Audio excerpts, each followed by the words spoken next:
Missed an episode of your favorite podcast? Choose from over a decade of content in our archives, not just the latest episode. All free at gcnlive.com. This is your call to action. Get prepared, America. Economy, survival, energy, disasters. This is USAPrepares.com. Informative radio, educational radio. Interact now by emailing instructor@USAPrepares.com or text at 434-390-7953. Class, please take your seats. Now, your instructor, Vincent Finelli. Everyone all set, cocked, locked. Here we go. Your dial set correctly to USA Prepares. We're delighted you're with us in class today. We broadcast 2 hours a day, 5 days a week, Monday through Friday, from the farm right here in Missouri. If you'd like to call us, 866-582-9933, 866-582-9933. I'd give you the listen line, except I'm not sure if it's working. That thing is pretty flaky. Maybe it's because we don't pay for it. I mean, other people who pay for their listen lines, I think it's a little more stable. So we might be on the bottom of the list to maintain it. I don't know. Rich Sheben's with us. OffGridMontana.com, OffGridMontana.com. Welcome, Rich. Well, thank you, Vincent. How are you this morning? Hey, thanks for getting up early this morning in Montana. I really appreciate it. Doing well over here at the farmhouse. And a couple things I wanted to mention. Now, you had mentioned that you have a lot of things that you want to go over today. And I thought, you know what? Based on the way it normally works with you and me, we get through about 10% of the things that we want to talk about. So we can wait till the second half of the last segment. What do you think? Sure. Yeah, you know, when I sent you that. We're lucky if we get through 10% of what we want to say. In fact, you just reminded me of something when you were talking about the functionality of the listen line. I don't know if you've mentioned this on there. Maybe you have once or twice, but I think it should be mentioned more often. Remember you told me about that AM/FM antenna where a local person can set up an antenna on their AM/FM station and broadcast USA Prepares in their neighborhood or their town? I think you should mention that right now. Okay, well, since you have, I'm glad you did. I got a call from Gwyneth Isaacs in Australia. She's on with us 2 hours a day, 2 hours a week, as you know. And I mentioned what's called low power FM and low power AM. Now, these are transmitters that you can set up in your home. You can cut a piece of 12-gauge wire and make it an antenna out of it. And it's short. It won't be a very long piece of wire. It can be less than 10 feet long. And it's precise length, and it'll be tuned to your transmitter. And what you do is you take the output of your computer. So let's say you are listening to GCN or Republic Broadcasting Network. We're on both of those networks. What you can do is set your player, your PC player, to the network, and take the output that would go to your speakers and plug that into the input to this little transmitter. And it will transmit your favorite broadcasts over AM or FM, you know, depending on which transmitter you pick. And I'll just do a quick search during the next break, and I'll find some of these transmitters, and I'll let you know about what they cost. But they're relatively inexpensive. And if you stay within the FCC guidelines, it's absolutely positively legal for you to be an unlicensed radio station.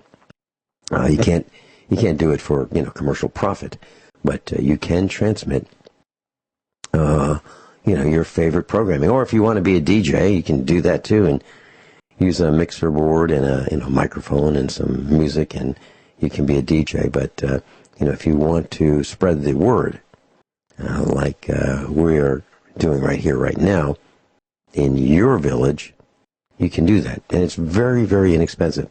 So Gwyneth Isaacs said she's going to go buy one. I said, wait. We're going to try to bring on an instructor to teach us a little bit more about that. Now, we have one in Illinois. His name is Rodney. So, Rodney, if you're listening, please contact me. And we'd love to do a broadcast with you about low power FM, low power AM, what's involved, what does it cost. And I know Rodney has some equipment that he sells to do exactly this. And it would be like a turnkey system where he would provide the antenna, the cable for the antenna, the transmitter, maybe even the cable to go from your computer to the transmitter. Now, when I talk about a transmitter, I'm talking about something that may fit in your hand. Okay?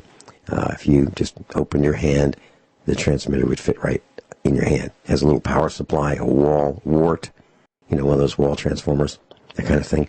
So it's very small. It's not like it's going to be huge. It's not like it's complicated. And you can easily set the frequency. And really what you do is you find some unused frequency on your FM or AM dial. And because you don't want to go head-to-head with a big station that'll blow you away. And you don't want to compete with them. So all you do is find an unused frequency, set your transmitter to that frequency, and off you go. So that's it in a nutshell, Rich Scheben. Mm-hmm.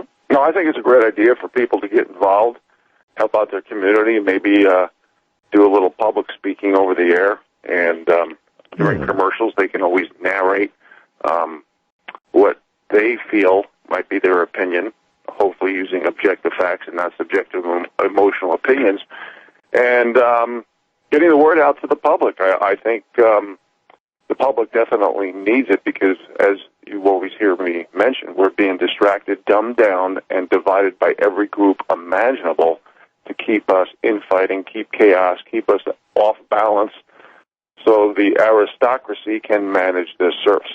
Vince? Yes.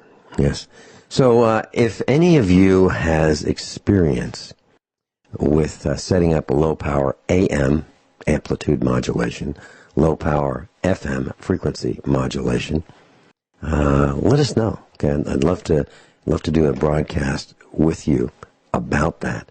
Call-in number is 866-582-9933. So if you've done it, or if you've heard one, or you know of someone who has set one of these up, I'd love to hear your experiences.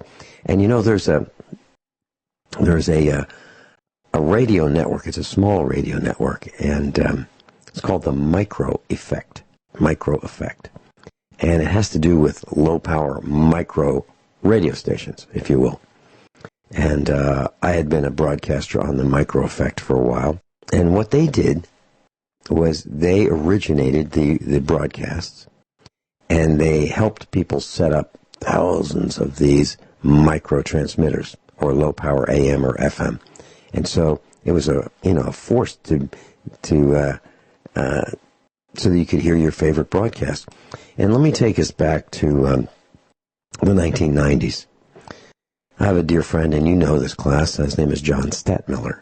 John Statmiller owns a radio network called Republic Broadcasting.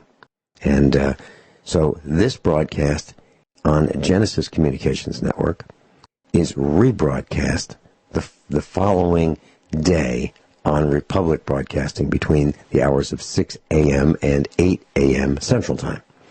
So Monday's broadcast will be broadcast on Tuesday. A Tuesday's broadcast on GCN will be broadcast on Wednesday morning on Republic Broadcasting. And I've got to thank the two CEOs who make this possible. And that would be Ted Anderson of GCN for allowing the broadcast to be played on Republic Broadcasting, and John Statmiller for allowing this broadcast to be on his network. So we are the only broadcast that I know of, bar none, that is on two different networks. And let me explain what that means. You have never seen an ABC broadcast on NBC or a CBS broadcast on ABC. You just don't see that. Well, here we go. USA Prepares is on two networks. So I really want to thank Ted Anderson and John Statmiller for making that happen. It's unheard of in the broadcast industry. And I think it has to do with what we say, our content, the professionalism of our instruction. I think that's what it has to do with. So I want to thank those two gentlemen very much for making that happen. Bert Shealy, there was a bridge that collapsed in Miami at the Florida International University. And it was a pedestrian bridge. This was a bridge over a multi-lane highway. And it was being hailed as a marvel. It was 950 tons. It was installed in just 6 hours on Saturday. And it crashed down onto 8th Street, which runs from downtown Miami to the Everglades.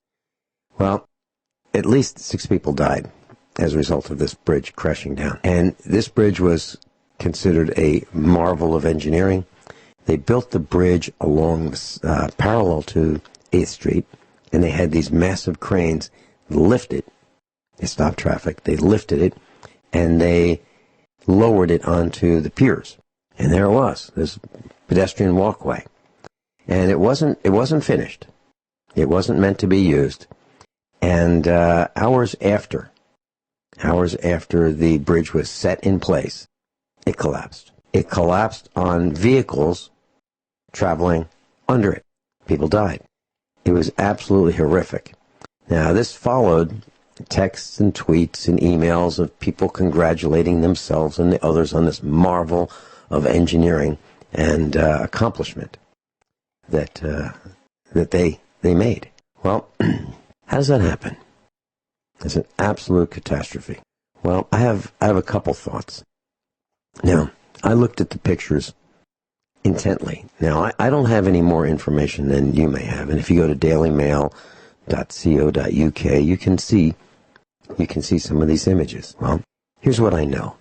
The bridge was made of concrete and steel. Now, we've poured a lot of concrete on our farm. Now, I'm not an expert, I'm not a structural engineer, but I read a lot, and I've worked with concrete. We've poured at our farm at least 10 concrete cement trucks. 10, at least. Probably more like 14. So we've poured a lot of concrete here. And I'll tell you what I know about concrete when we come back. This is USA Prepares. Rich Shealy with us, offgridmontana.com.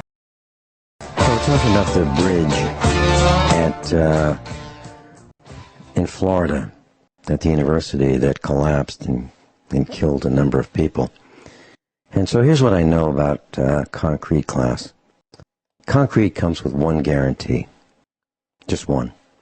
And that guarantee is it will crack. So if you look at your sidewalk, if you look at your basement floor, if you have poured concrete walls, if you have short walls, tall walls, doesn't matter. If you have a patio, if you have a veranda, concrete cracks. So that's the one guarantee that concrete has. Now, concrete sets in about 24 hours. It sets in about 24 hours. Well, that doesn't mean you can drive on it in 24 hours. That means that it's not going to move. But it's not cured. It takes a minimum of 28 days for concrete to cure. And that depends on temperature. When we pour concrete, we want to have it at the farm. We want to have it cure as slowly as possible. So, for example, let's say we're going to pour a pad for a garage. So we have the walls already up in place, and now we're going to pour the concrete pad.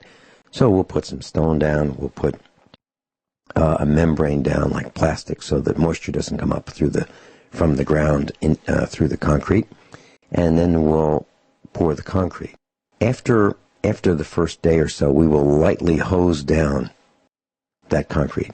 Now, we don't use a stream of water because if it hasn't set yet, we'll dig holes in it. Okay?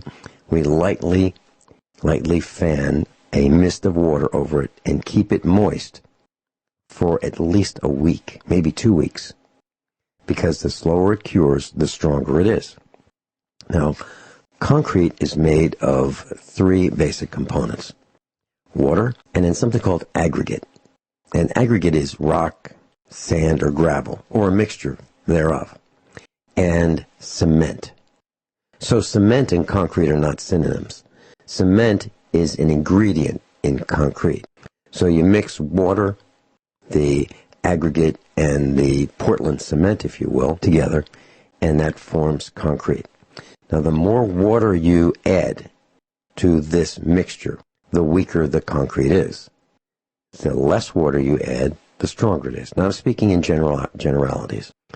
I looked at the photographs. Oh, let me say this. You can alter the strength of concrete by adding more cement. So you might, for example, let's say there's what's called 5-sack concrete. That's a Missouri term. What that means is you would add 5 bags or 5 sacks of Portland cement to a cubic yard of concrete to be mixed. Now, if you want it stronger, you might add 6 sacks or 6 94-pound bags of Portland cement. So, generally speaking, you can alter the strength of the concrete by adding more and more cement. Now, you've seen pool decks, and you've seen them gray, and you've seen from gray to white. Typically, if you don't add lime, for coloring, if you just use those 3 ingredients, water, the aggregate, and Portland cement, the more Portland cement you add, the stronger the concrete is, and the whiter the concrete is. So you can kind of tell just by looking at concrete whether it's a really strong mix or not as strong, just by the color. White is stronger. So I looked at the pictures of this bridge. On the exterior skin, if you will, of the concrete, it was really white. But inside, where I saw the cracks, the concrete was gray. Now that tells me a couple things as a bystander, okay? Not as an expert, just as a bystander. It tells me that either the concrete had not cured or the concrete was not a very strong mix.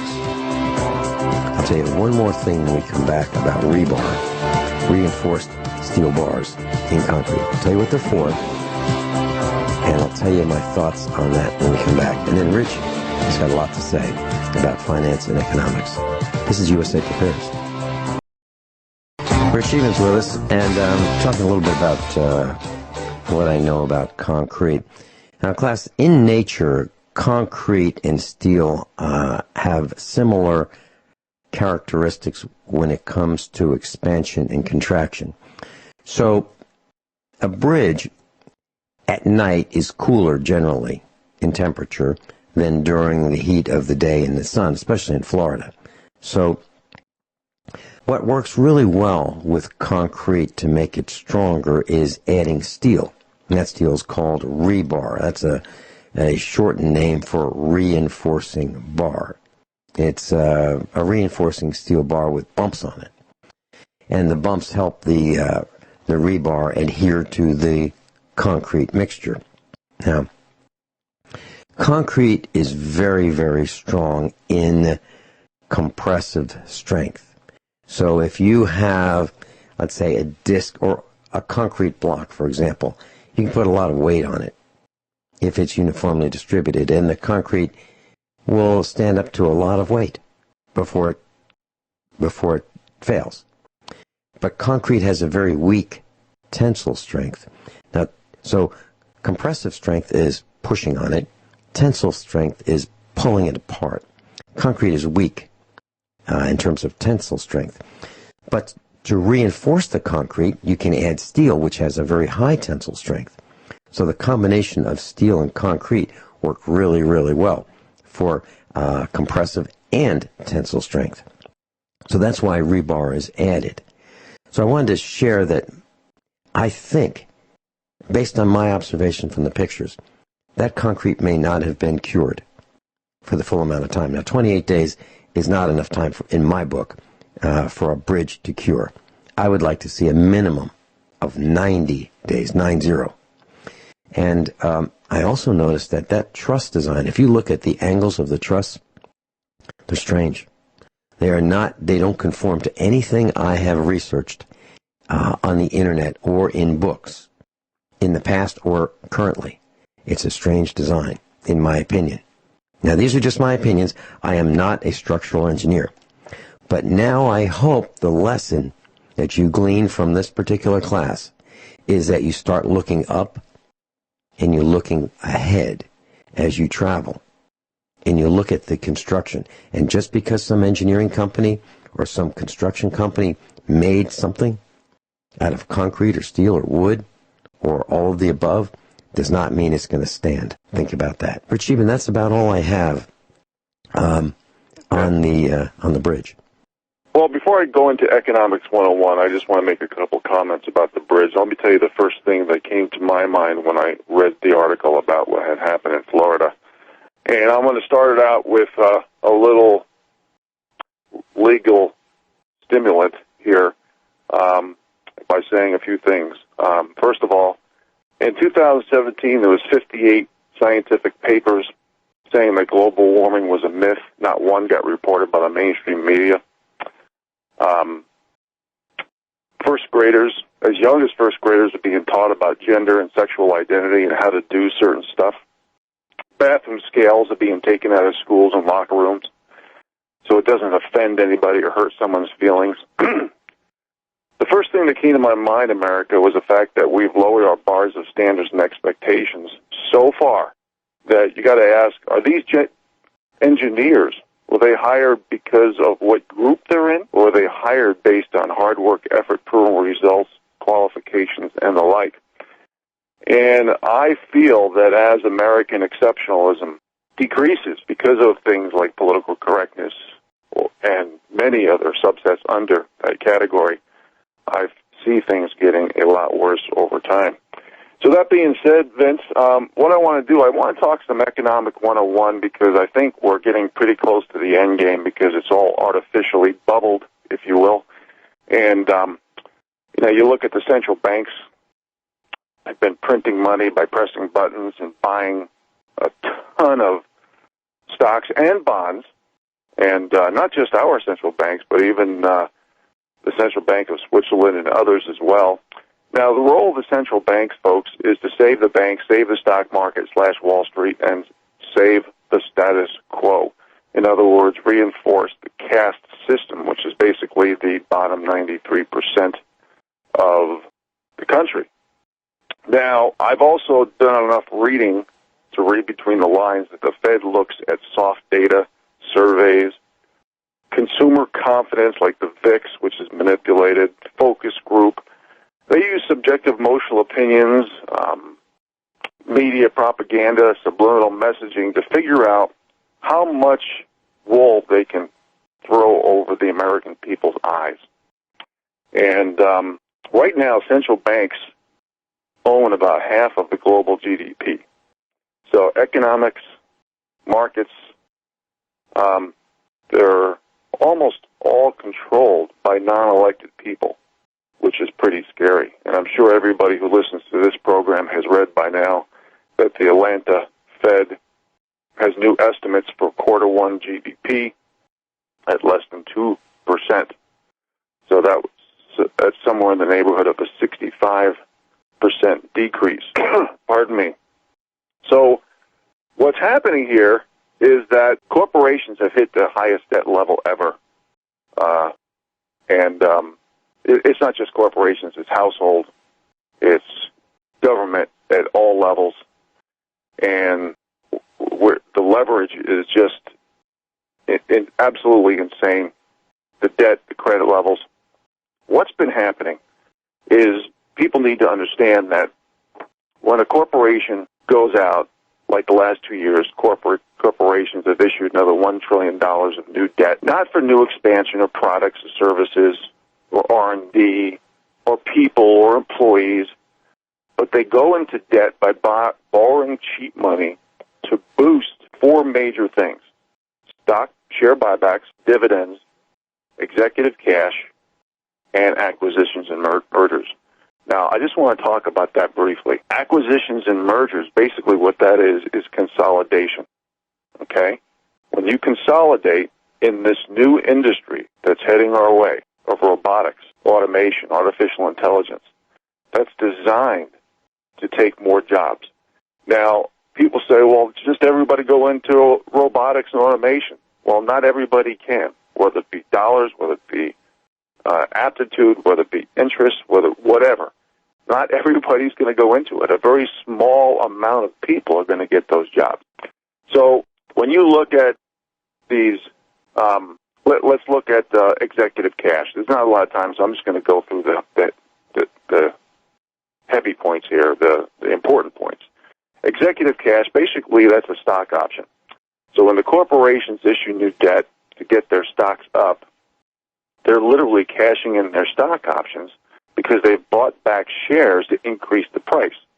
And the dividends goes to the top, the wealthiest elite, because 1% of the people own 83% of the stocks, 10% of the people own 96% of the stocks. So the average Joe is not reaping the benefits from this fakery, phony share buyback program and borrowing more money, because it's not going into the pockets of the average Joe, especially in the realm of new jobs.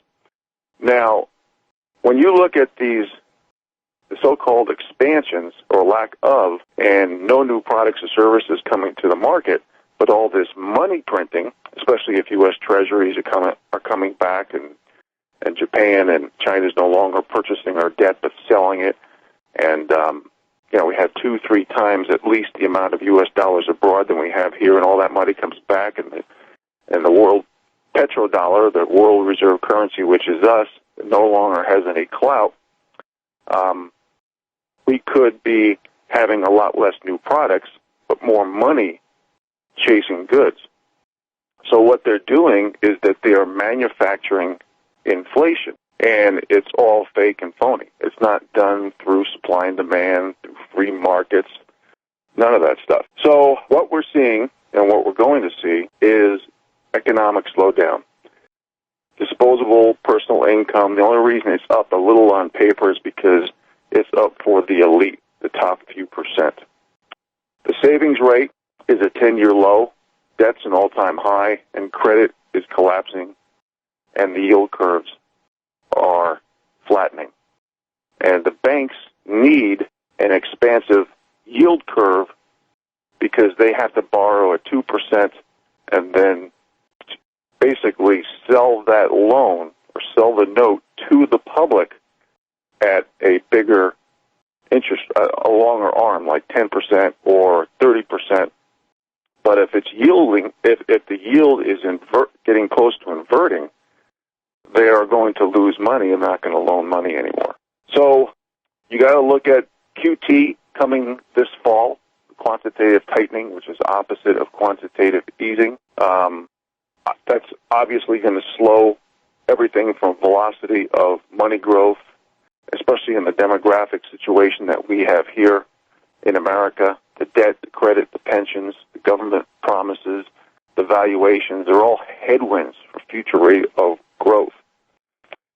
So when you look at interest rates or bond yields, interest rates are a function of wages, economic growth, and inflation. Well, for the most part, the only thing that's growing in wages is for the very elite. We've outsourced inflation to low-cost producing countries, and economic growth is obviously not expanding. I'll go into more detail after the break, but I'll just hit more after the break. Yeah. Rich Sheben's with us, offgridmontana.com, offgridmontana.com. Rich Sheben's with us, class, and we're talking about the economy. And we're talking about the bottom 93% of which we are part of. It is very, very difficult for us to get a foothold. It's very, very difficult for us to get ahead. Rich, please continue, and then I've got about 20 seconds worth of comments whenever you're ready. Yeah. Well, I'm just trying to hit the heavy points here, Vince, because I just don't have the time. But even though I mentioned about QT happening in the fall, they said they were going to start decreasing their balance sheets. And it's really not happening. People need to be aware that they're using month-to-month data and not year-over-year data, because that really shows that it's growing. So they're going to continue to buy back stocks and bonds, and the central banks around the world are going to continue to do that. And what they're trying to do is keep the interest rates from going through the roof. and all that printing money is going to come back and start chasing small amounts of goods. And it could create not just an inflation, but a stagflationary hybrid nightmare with deflation being at the core, which is going to make it very difficult for the little guy and the poor to get ahead. Now, consumer debt is growing much faster than GDP growth, and debt is climbing much faster than wages. People need to also realize that. And we also have to be reminded every time we discuss economy that GDP and growth, or however they measure growth with their accounting, creative accounting, 70% of American GDP and growth has always been mentioned or created through consumption. And if the bottom 93% is broke, when you look at the statistics, 69% of Americans don't have $1,000 in their savings.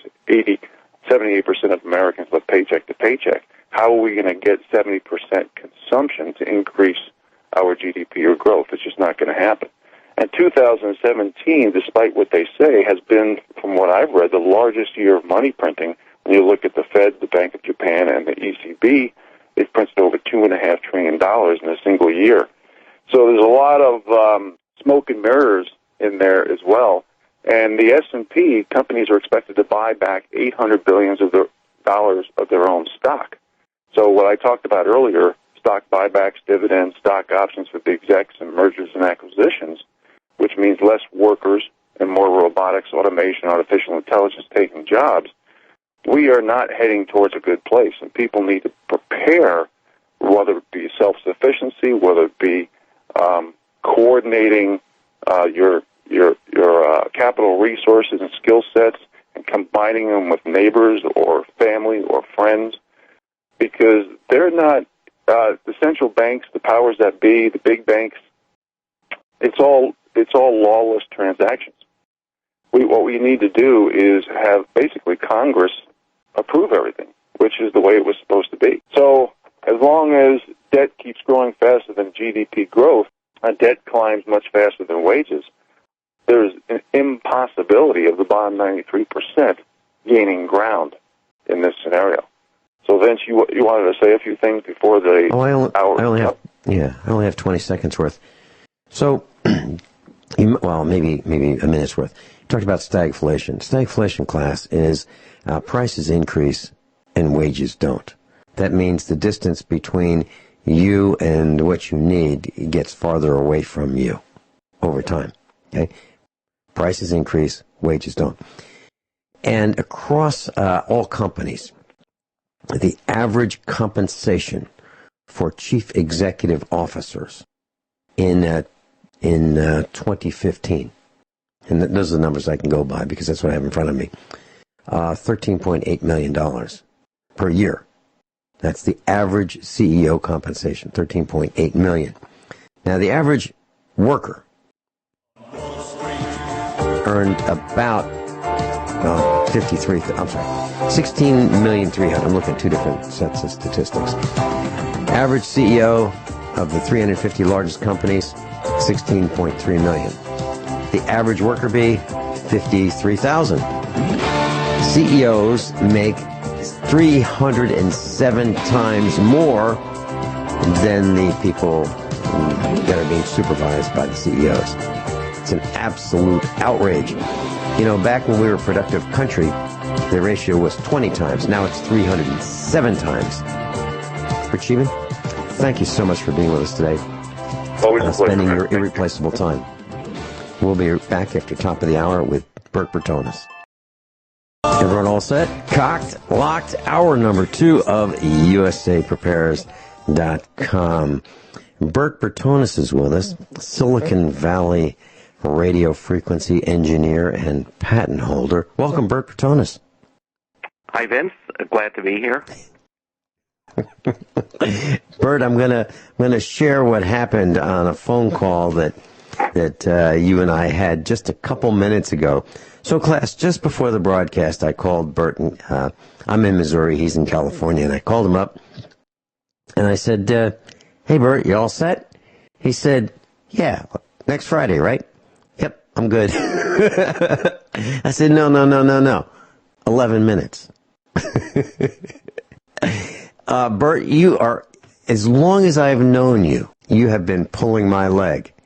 Even when you put an ad in the paper to sell my car, and you said, yeah, call Bert for a good deal, no keys. Boy, that was a long time ago. As long as it still works, you can't blame me for having a few laughs. Yep.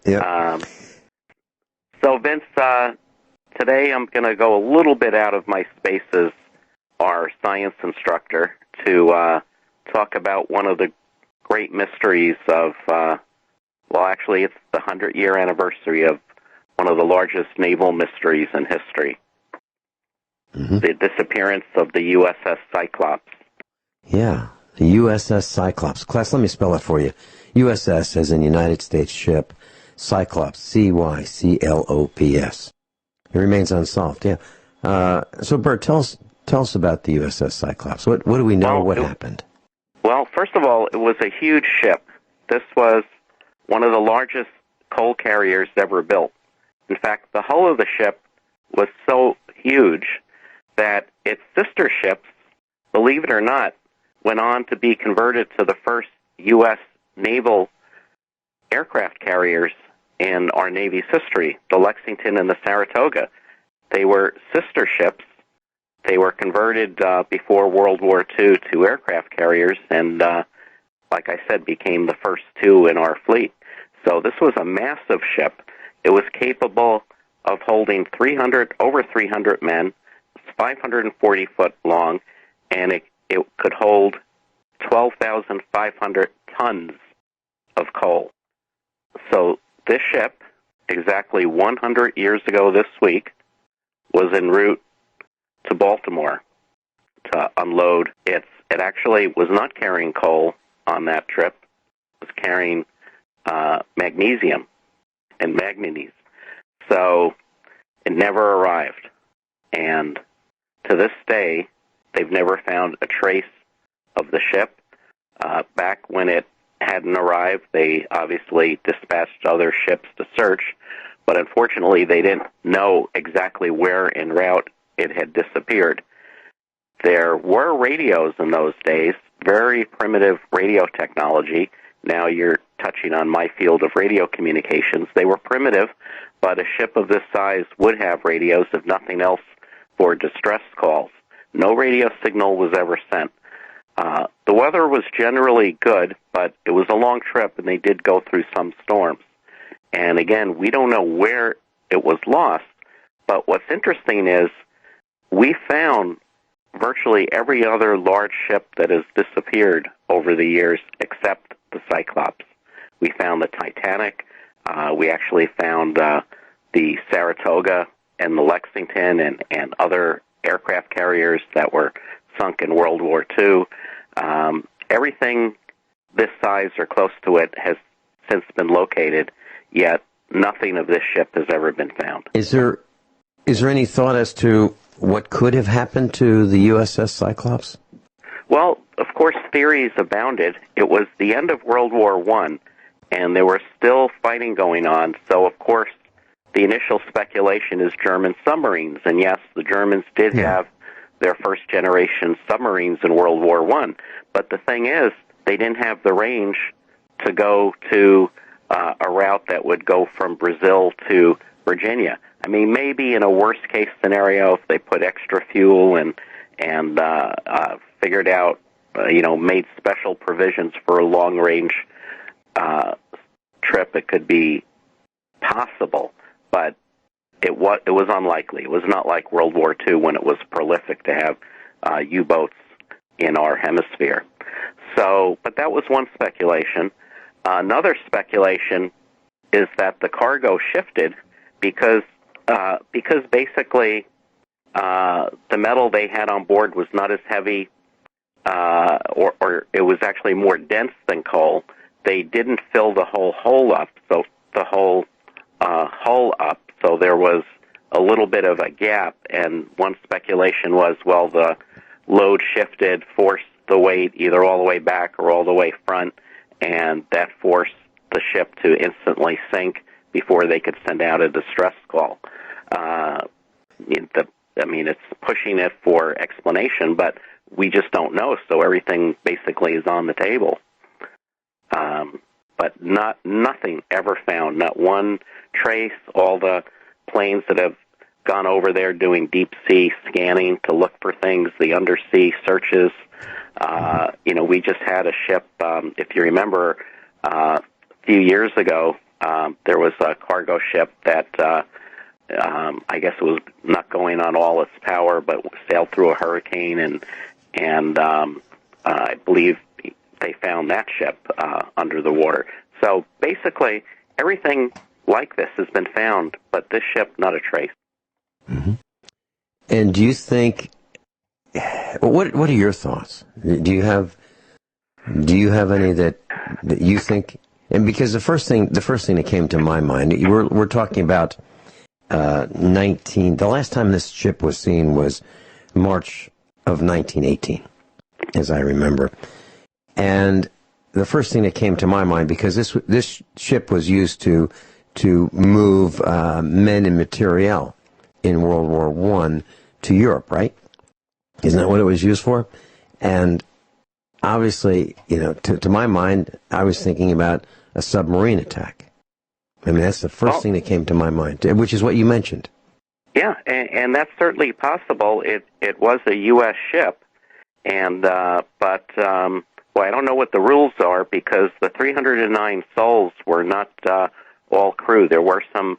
I guess at this time you could book a trip on a cargo ship. So some of those 309 people were actually passengers, and because you didn't really there wasn't much work to do. I mean, you just filled it up with cargo at one port and unloaded it at the other port, so you didn't need 309 crew members to sail the ship from Rio de Janeiro to Baltimore. So would they have attacked it? Probably. But, here's the other thing. I mean, the Germans, whether it was World War II or World War I, were meticulous on keeping records. And they certainly would have boasted of a ship of this size being sunk, yet there's no record at all in German war history of the sinking of this ship. And remember, Germany was not annihilated after World War I. They signed a peace agreement, so basically their War Department continued, so all their records would have been preserved. Germany wasn't bombed in World War I, yet there's no record at all of any crew sinking this ship. So presumably they would have had to sunk it and then, had something happen to them themselves before they could get back to their port. So we're really stretching it to say it could be a submarine attack with no record at all of anything from the German side. Mm-hmm. Mm-hmm. And this ship was touted as the Navy's biggest and fastest fuel ship in 1918. It was the biggest and the fastest fuel ship. So it wasn't like it. Wow, it was huge. Well, not only that, it was outfitted with guns. So, a lot of transport ships had guns, and it was, it wasn't a civilian ship, it was a Navy ship, so it did have guns and could certainly have defended itself, not sure against a submarine, but against anything else. And remember, ships generally take a long time to sink, so there would be life preservers, life rafts, dinghies. I mean, nothing was ever found. And what you're talking about is wreckage. Floating wreckage might have been picked up or would have been picked up somewhere. Or maybe bodies. Bodies floating, arriving on the shoreline, the coastline, somewhere. Yeah, currents driven by currents. So I mean, you can discount almost every theory. Probably the one that survives is it sunk so fast that there could be no radio signal. There was no time to abandon ship. It just went down instantly. But, I mean, I haven't ever heard of something like that happening on a ship this size. I mean, even in warfare, the ships generally take a period of time to sink. Mm-hmm. So another theory had something to do with the Bermuda Triangle. And that's an area that historically has had a number of airplane and ship disappearances that have never been solved. The biggest of them happening immediately after World War II, when a flight of Navy small patrol bomber planes on a routine training mission radioed distress calls that they were lost and then was never found again. Yeah. When we come back, let's talk more about the Bermuda Triangle. It's the triangle between the southern tip of Florida, Bermuda, and Puerto Rico. It's also known as the Devil's Triangle. We'll be right back. Thomas is with us, and we're talking about the Bermuda Triangle, also known as the Devil's Triangle. And it's an area from the southern tip of Florida off to Bermuda, down to Puerto Rico, and back to Florida. It's the shape of a triangle. It's in the Atlantic Ocean, and it's not as if this area isn't heavily traveled. It is. Bert, please continue. Sure. One of the most heavily traveled areas of the world, and of course that's what a lot of people say when we go through the list of all the disappearances, that, well, it's that many because there's so much travel. Yet that doesn't explain it all, because generally we find wreckages, or there's explanations, there's other reasons we can point to, just can't say, wow, we don't know what happened.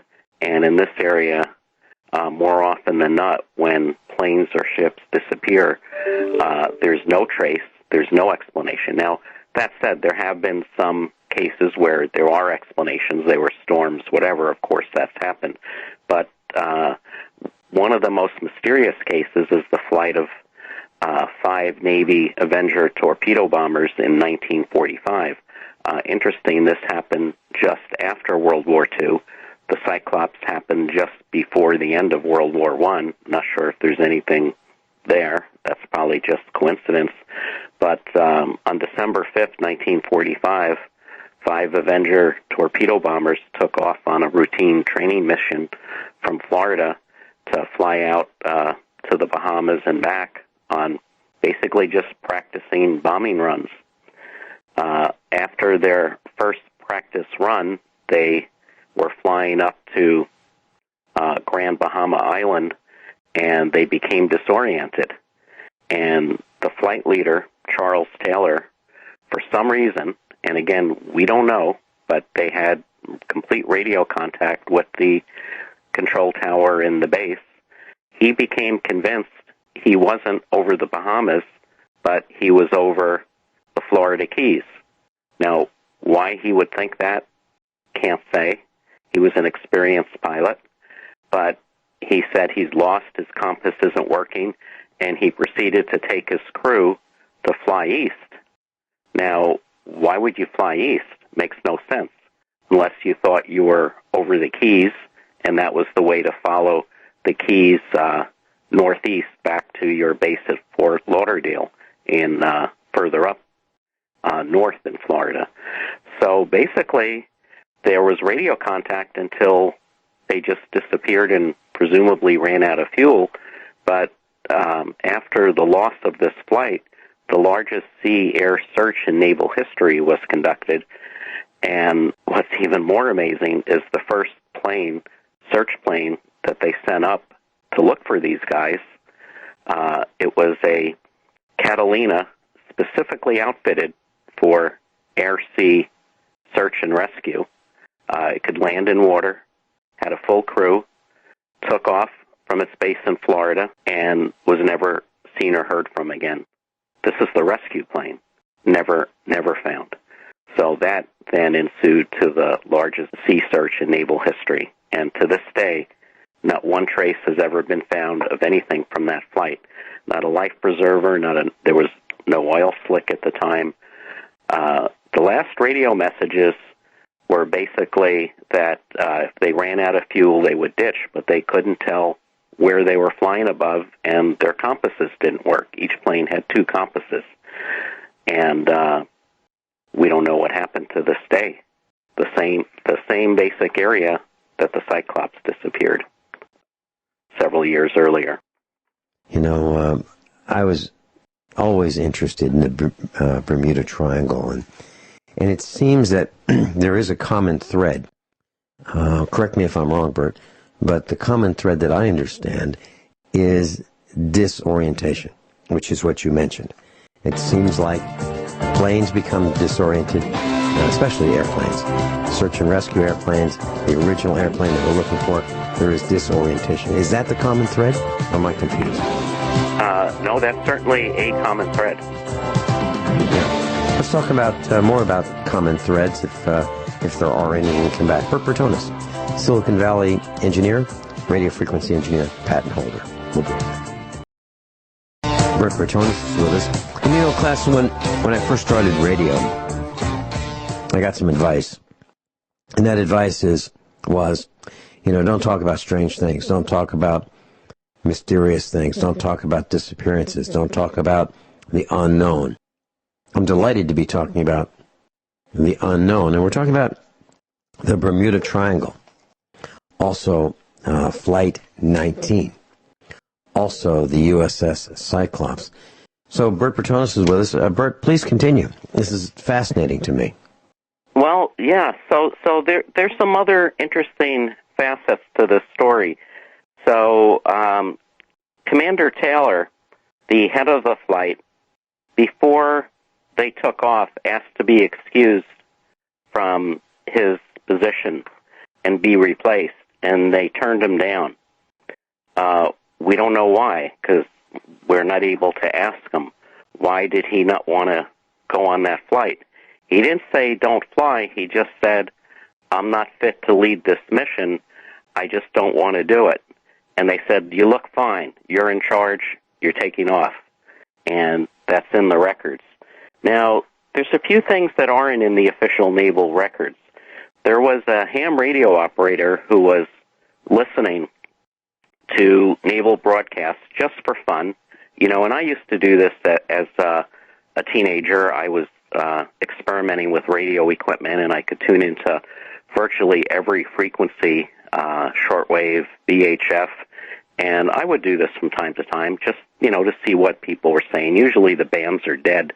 It's kind of an unknown secret is the military bands are a waste of radio spectrum. But that said, there was a ham radio operator in Florida listening in to the distress broadcasts from the flight to the base, and he became riveted when he heard that they were lost. And the last thing he says he heard, and he says, I heard it, was, don't come after us, they're from outer space. Now, again, this is somebody else saying it. He was not a military officer. He was just a regular guy listening in, but he claims he heard that. It is interesting that the approximate area where they presumably disappeared, or whatever happened to them, was over Bimini, which is part of the Bermuda island chain. And Bimini is where a lot of people think ancient Atlantis is. And is there, again, I mean, this is just wild speculation, is there something buried under the sea there that affects compasses, that affects time and space, perhaps, something we don't understand? The famous prophet Edgar Cayce said Atlantis would be discovered in 1968, and his prediction came true. An aircraft pilot flying over Bimini looked down and saw a massive stone wall in 1968, and since then divers have gone down there, and it's there, a massive stone wall, presumably for a city, maybe to keep water level that was rising out of the city who knows, but it's there. Large, massive stone blocks that go on for miles. And, there's been some research, and they say, hey, this is man-made, but we don't know who made them and why they were there and even how old they are. So all in the same exact area. The Bermuda Triangle and Bimini really being virtually in the middle of the Bermuda Triangle. Bert, I remember several years ago you flew out from California to the farmhouse, and you wanted to go to an area near West Plains, Missouri, where there was allegedly a UFO hotspot. And there were these buckyballs that were told to us that were flying around and doing maneuvers that were not possible by anything that we knew of. Nothing that mankind had the technology to do.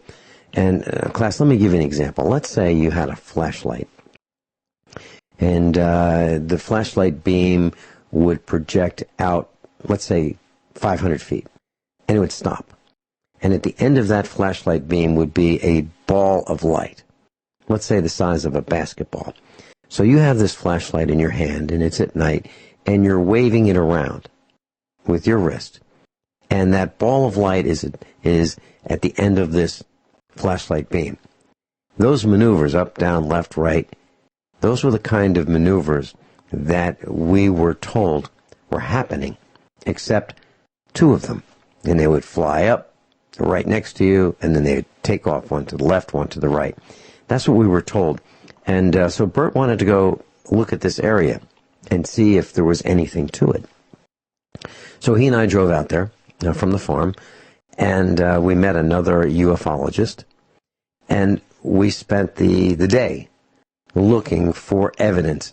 And we found none. We found no evidence. So I can't say that I would say we talked to a lot of credible people and ranchers. Yes. And to me, these were people that had no reason to make up stories that came out to us. In one case, if you remember, one rancher was virtually in tears, wanting to know if we could help explain what was happening on his ranch. Yes, absolutely true. So I'm not saying there's not anything to it, but I wanted to get to the point of why I was telling the story, and that was that I asked you and the ufologist who was with us, is there something specific about this place? Is there something about the composition of the ground?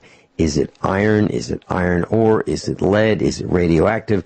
Is there something about here under our feet that could be causing what these people say they saw? And were literally, no question, in tears, asking us for help. No question. And that was my question. So that, to tie that to Flight 19, to tie that to the Bermuda Triangle, to tie that to the USS Cyclops, is there something about the Bermuda Triangle that is causing these compasses to not work, to have the pilots and the captains become disoriented and not know where they are? So that was my question, and I don't know if there is an answer to that. The Cyclops was carrying manganese. Who knows if that had something to do with it? Maybe whatever anomaly was there reacted with the manganese. Interesting enough about the area of Missouri we spoke about, those light balls, these were not, when you think of maybe flying saucers with beams coming out and walking around, it was nothing like that. The best explanation I can give is the opening scene from Close Encounters, where those light bulbs are following the police cars around on the roads. It was just sort of a ball of energy, something maybe so far above our understanding that we can't even begin to try to explain it. But that's what is, I believe, still going on in the southern area of Missouri right now. Mm-hmm. And for our class to understand, why we were there is we were trying to understand what people were saying. We wanted to learn more about it. So we weren't there as those who were saying, "Oh, this is true." We wanted to see it firsthand. We wanted to learn more about this phenomenon, and you can talk to a bunch of people in the area of this, and they all say it's true. No one. Oh, Bert, we haven't talked to anyone that said, "Oh, those guys are a bunch of nuts." Those farmers, ranchers out there, they're crazy. Everyone thinks there's something to it. Is that right? No, that's correct. In fact, I would say, on a whole, most of these individuals don't even want to publicize it or talk about it. They prefer just to keep it amongst themselves and perhaps talk to scientists or people that can help increase their awareness, but they're not looking for publicity. They're not trying to tell wild stories. And in these neighborhoods, actually, they all know that this exists. So, I mean, it's pretty well accepted by the various ranchers and people that live in the villages that, yeah, this has been going on for 40 years or so.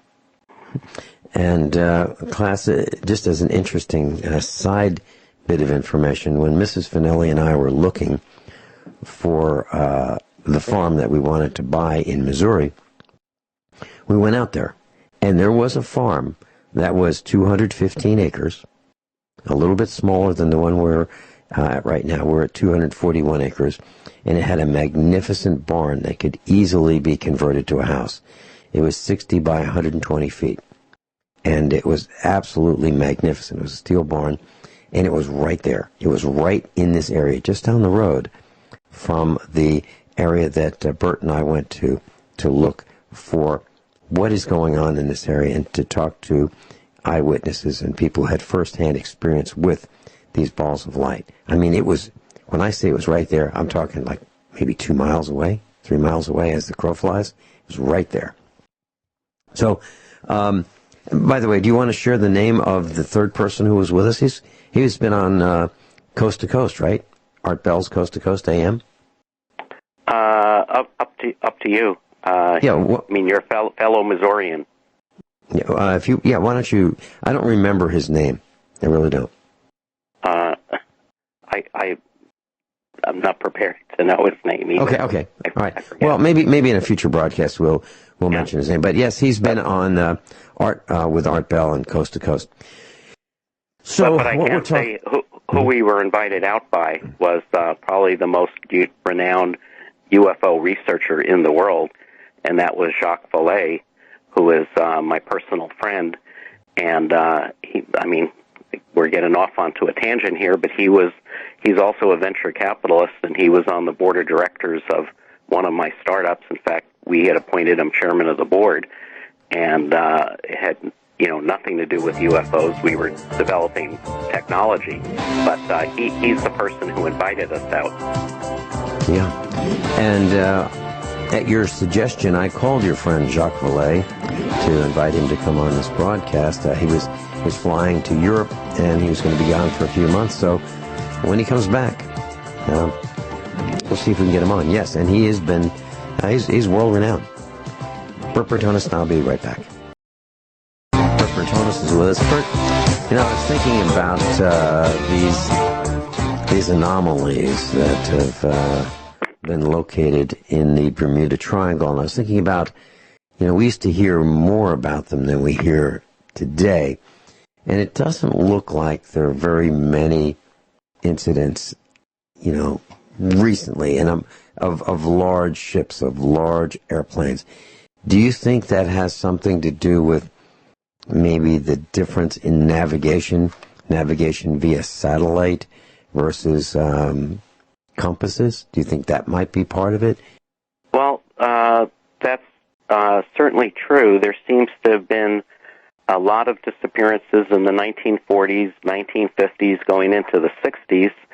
There was a very famous lost ship 2.5 years ago. You might have remembered the Alfaro, but they have found the missing vessel, and they were basically sailing into a hurricane. Don't ask me why they decided to do that. In fact, the engines weren't even all operating properly. Yet, for some reason, they thought they could beat the hurricane, and they have found the wreckage of that. So, who knows? Could it be better navigation? That might be part of it, because you don't need just a compass or visuals. You can work off of GPS, and there's also some maritime navigation systems that are electronic, and as well as the satellite system. So that might be part of it, but again, that still doesn't explain how numerous airplanes, maybe not as famous as Flight 19, but numerous airplanes have just virtually disappeared off the radar screen with no wreckage found. And there are a series of those that have happened throughout the years. In some cases, small airliners disappearing. December 1948, 36 passengers, 3 crew en route from Puerto Rico to Miami disappeared. Nothing ever found. 1949, again, a small aircraft, crew of 7 and 13 passengers taking off from Bermuda to Jamaica. Nothing ever found. No distress calls. Just disappear. Why? We don't know. And by the way, we haven't lost airplanes as much recently, but there have been many cases of compasses and navigation systems not working.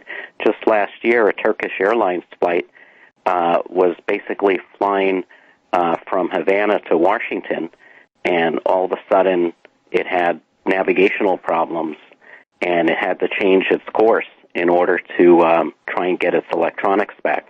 That was just February of last year, Turkish Airlines Flight 183. No explanation ever given. As soon as they left the triangle, their navigation systems came back. And this was an Airbus, so it had a lot of passengers. Airbus 330-200.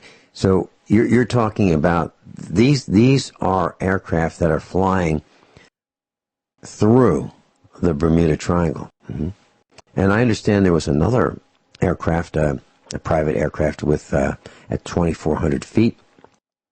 It vanished from radar and radio contact with controllers in Miami, but the plane wreckage was found. That was in May of 2017. It was a private MU-2B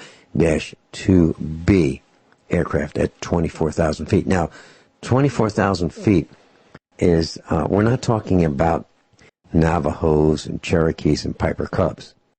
You know, they fly, let's say 3,500 feet and below. They don't go all that high. So this was pretty high at 24,000 feet. But there were others, right? There was others. The list goes on. We have to go, but I'll just say, God bless the 309 souls on the Cyclops, and hopefully they rest in peace wherever their souls may be. Yeah, good point. Bert Bertonis, thank you so much for spending your time with us today. I know you've got a lot of engineering to do and work to do, and I really appreciate you being with us and sharing this information, because it's very rarely talked about today, because the Bermuda Triangle is a topic that I think most broadcasts are avoiding. Again, Bert Bertonis, thanks so much.